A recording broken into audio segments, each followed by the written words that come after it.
ওরা মার্কাসের জন্য খরচ হবে 82,85,000 আর বাজারের জন্য খরচ হবে 2,84,00,000। অর্থাৎ মোট এই শুক্রবাড়িতে 3,67,00,000 টাকার খরচ।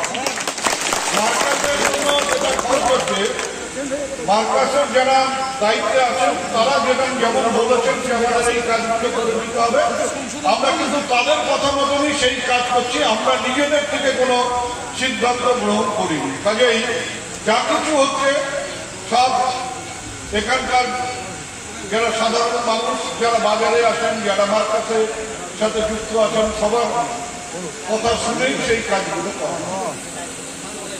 এই বাজারের কাজটা আমরা আরো 3 মাস আগে করতে পারতাম।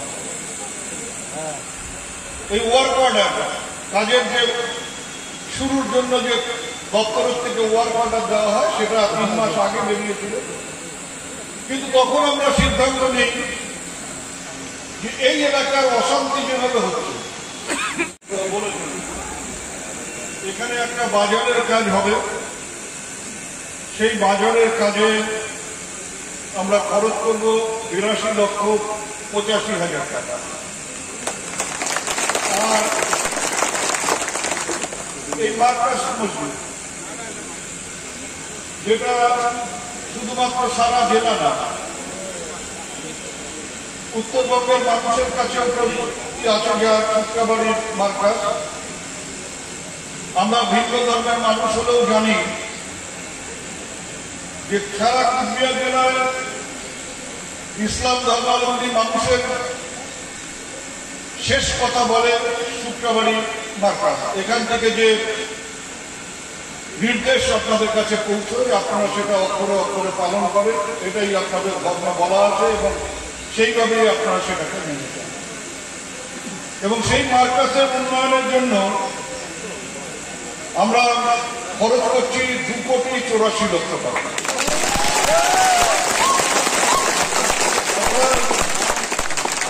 এই দুটো কাজ মিলে আমাদের খরচ হবে 3,67,00,000 টাকা। জেলা সভাপতি এবং সাংসদ